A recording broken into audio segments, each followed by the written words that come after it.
Hello guys and welcome back to Big Brother Recap, and we are on week 9 and crazy things have happened this week in the wake of Quinn leaving the Big Brother house. Crazy stuff has gone down and we've got a lot to recap today. 2 episodes worth, Sunday nights and Wednesday nights, and I gotta say, everything is getting so much more complicated. There's only 8 people left in the house. The list of targets is getting so much smaller, and suddenly questionable alliances are being formed, and alliances that haven't been questioned are breaking down. So without much further ado, let's get into the episode. Hope you guys are enjoying. Make sure to like, comment and subscribe, and yeah, let's just get started, shall we? So the aftermath of the eviction. Quinn's eviction was crazy. It was wild. I did expect it. However, I didn't expect it at the start of the week. So really anything can change. And so far, the target at the start of the week has not been the same target by the end of the week for any single week so far. So I'm very excited to see where this goes. However, Angela and MJ went to go check on Leah, who is very understandably upset with the fact that, well, I'm sorry, but Quinn got voted out. Quinn was one of her closest allies in the game. Now, the only person that she really has left in the game that she trusts, kind of, is Angela, because Angela was the only person who actually voted to save Quinn, helping her game out, essentially, helping Leah's game out, that is. So Angela also went to go talk to the trio. Now, the trio is Rubina, Tikor, and Chemo, if you don't know already. And they were kind of taken aback by the fact that Angela was very upfront about the fact that they are big targets in the house. They're a trio. They're going to vote together, etc., etc. And I gotta say, I thought this was a very bold move, personally. They're all like, oh, why would she say that? Why would she point us out as targets? I hate to break it to you, but you're already targets. Everybody in the house is trying to target you. Why do you think Chemo's been up multiple weeks in a row? Like, why why do you think he's been up? He's been a target. He just hasn't been the target. So therefore, they've been coming for your alliance, and it's just this week we're happening to get one of you out, but more on that in a little bit. So, Jankie World. Jankie joined the gang. AI Ainsley is off on a world tour for some reason. So Jankie's taken over this week, and he's brought them all out into the garden and locked them out there for the week. Which, I gotta be honest, was hilarious. And as much as I think you guys watching feeds might not have had the best week and might think this is a shit twist, I always think when you put people in a position where they are uncomfortable, they are not having the best time, that's when the most interesting things happened. And we got to be honest, this week has proven that crazy stuff happens, and you can't necessarily depend on the people that you were aligned with to start off with, because as soon as people start getting put up in the block, as soon as you start making people choose between other people, that's when relationships break down. And it all just happens to be taking place in one big space, the garden. So I thought this was a fantastic twist. I thought it was great. The fact that they're having to live on ice cream and pizza all week, that's crazy. The fact that they're being made to do a singing and dancing party with a Jankie song, that's absolutely horrendous. This is all some kind of mental torture. It's meant to test them mentally, and I think that this has done its job, personally. It's kind of broken down alliances that were very, very strong at the start of the week, and now people are questioning them towards the end. So honestly, interesting things are happening, and I'm very, very excited. So the head of household competition was an endurance challenge, and I always find the endurance challenges very interesting because it's very fascinating to watch when each person lasts until. The last endurance comp that we had was the wall, which Tucker won in 30 minutes, which I think has got to be some kind of a record for the shortest like endurance competition, surely. Like I've seen them go on for much longer than this, but this one was interesting. I did find it very interesting indeed. And the final 3 people, one of them surprised me. 2 of them didn't really, but there were still some surprising moments. I'm not sure how I felt about it, but on the whole, the order that they dropped was very interesting indeed.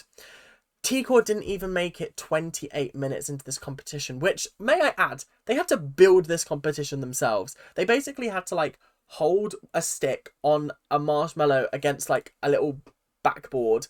And I was like, this is the most daft thing in the world. Like, surely you could just like bloop, bloop, and then it's just done, it's gone. But I can't believe that some people managed to last almost 10 hours doing this. That's craziness. But anyway, moving on. T-Core managed to last 28 minutes. Honestly, I would have put her ass up just for that. Because what do you mean you're so comfortable in an HOH competition in your place in the house that you're dropping after 28 minutes? That's craziness. That's wild. Then we had Chemo dropping after an hour and 10 minutes. At least he gave it a decent go. Then we had Mackenzie dropping at 2 hours and 28 minutes. And that's when there was only 4 people left in the competition, because obviously Chelsea couldn't take part and there's only 8 people. So I was sitting there going, what's going to happen now? And then Angela starts wheeling and dealing. She's like, right, guys, I will drop. Me and Cam will drop and let you two battle it out as long as you promise not to put us up. And Cam's like, hey, yo, what's this we? Are we talking French? Because I ain't said anything about we. Like, come on. And I thought it was interesting how Angela decided to start playing the game, start making deals, negotiating, doing all this stuff. And then Rubina dropped at 5 hours and 1 minute, which actually was really funny because it was actually T-Core that made her drop. Because T-Core was like saying something and she was like, oh, how do you say it in this language? And Rubina was thinking, lost control and like thought power on it. And then it was just done. It was just gone. Ripperoonie. So then we had Angela dropping after 9 hours and 43 minutes. This was after she'd already struck a deal with Cameron and Leah, basically being like, okay, we won't put you up this week, seeing as though you've lasted this long. But 9 hours, 43 minutes. That is crazy for Angela. 51 years old, and she beat everybody younger than her apart from Cam and Leah. That's craziness. That's actually wild. Big claps to her, because the other two didn't last very long after that because they decided to go on one leg. Which, again, I don't know why they would do that. I thought that was a really interesting choice. But I think at that point, they'd already agreed not to put each other up, so it actually didn't matter who won. But Leah ended up winning. Cam dropped after 9 hours and 55 minutes. I cannot believe this almost went on for 10 hours. Especially seeing as though T-Core dropped in 28 minutes. And some people lasted 9.5 hours longer than her. That's absolutely crazy. So, what is Leah's plan for this week, you may ask? Well, Leah's plan for this week was to target the trio. And I personally feel like she should have put Rubina and T-Core up from the jump. I feel like putting Chemo up again is just another stab in the back for him.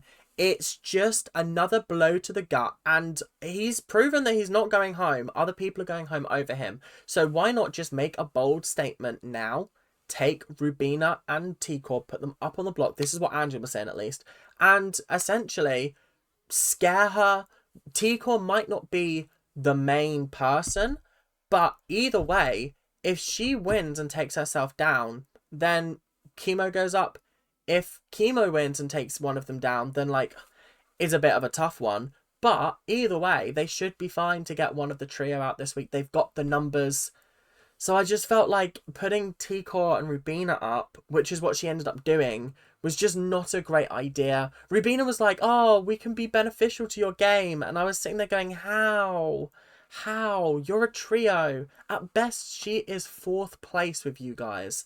She doesn't want that. She wants 1st place. That's why riding with Angela is getting her very far in this game. Because you've got 2 trios taking shots at each other. And it's just getting messy and crazy. I'm just so glad that Angela isn't in the forefront of everyone's mind.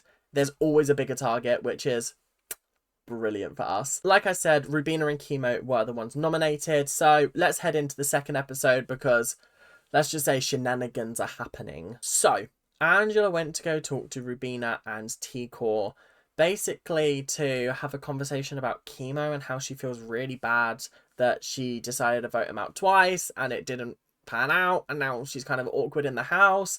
I thought this was a very genuine conversation from Angela, and then when she walked away, Rubina and T-Core were like, that bitch, she just gets on my nerves. And I was like, this is so like, ugh, I don't know how I feel about this. Like, I feel like the first 8 weeks I was like, oh, the trio, yay, I like them, they're really cool. And then like this week, T-Core's really switched, and it's been just like mean girl energy, and I don't know how I feel about that. Like, I understand that Angela has said bad things, not exactly been the best person in the world, But also, I just think that, like, it was just a bit deep. Do you know what I mean? Being like, oh, I can't stand her voice. Like, she's so annoying. I just feel like it's just a lot. Do you know what I mean? Like, at least Angela will say it to your face. If she's thinking something, she'll come out and she'll say it. Crazy eyes, twit. I can't stand Lisa. She said it to her face. Whereas I feel like with T-Core, it's just like behind the back, and I'm not a fan of that. I'm not really a fan of that. It does make good TV, but I'm just not a fan of that. Like, it's tough. It's tough. So, the Power of Veto was a very, very interesting game this week, because they had to fit 10 different shaped candies into this candy jar. And I gotta say, it looks a lot harder than it actually is. No, it looks a lot easier than it actually is. Because you think, oh yeah, I could work this out. But actually, it was very difficult to work out, okay, what is the arrangement? What's the correct arrangement for these circles? They also added in the extra twist of there being a second veto available for second place, which would be Jankie's veto. But obviously, the people who were nominated to take part in it alongside Leah, Rubina, Chemo were Angela, Chelsea, and T-Core. So I was like, oh, this is stiff competition, because this is a puzzle game. They're all decent at puzzles, I think. They've all at least won a puzzle-based thing, I think. I might be wrong. But either way, this was a very, very fascinating, tense game to watch. Because guess who won? Angela. Angela won her first veto. And this time, she was like, okay, cool. Let me just humbly celebrate.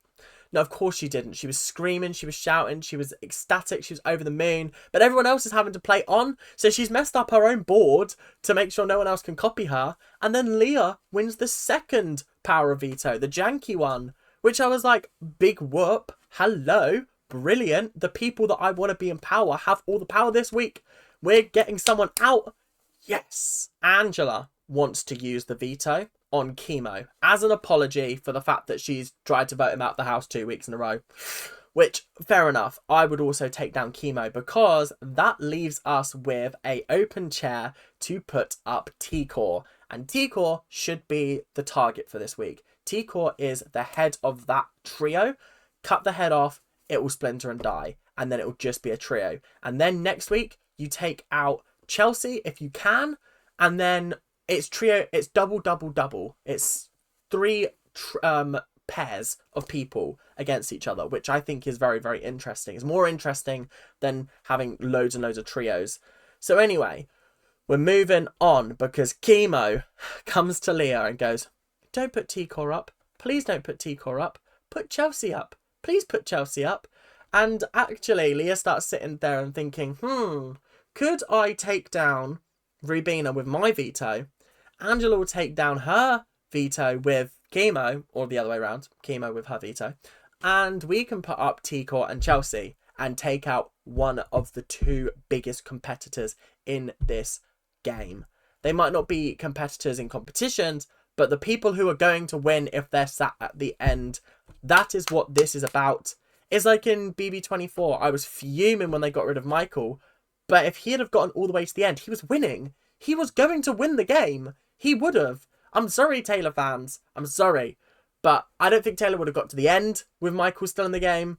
I don't think she would have. And if she was sat next to him, I don't know whether she would have been able to, like, battle against him, because I think he just had it. He had it in his bag.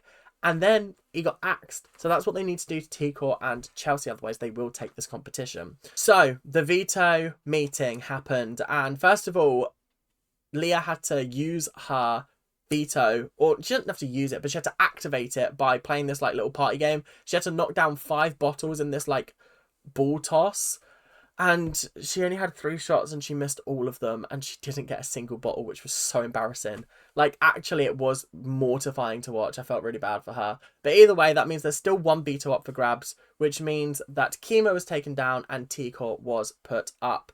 I don't know if T-Core is the target this week. I don't know how the house is voting. I'm fairly certain, if I was to predict, if you've got Rubina versus T-Core, Chemo's going to vote to keep T-Core, I think. I think Angela will vote to evict T-Core. I think Cam will vote to evict T-Core. I think Mackenzie will vote to evict T-Core.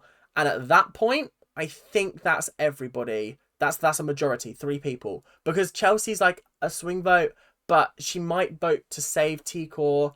But I still don't think that would be enough. I'm fairly certain only 5 people are voting in this eviction, which is crazy, first of all. But also, I just have a feeling it's going to go down that way. So, who knows? Anything could happen. But thank you guys for watching. I will see you guys tomorrow for the eviction episode. Make sure to like, comment, and subscribe, and do all of that YouTube stuff that you guys do so well. But until then, keep on ranting, and I'll see you guys later. Bye now.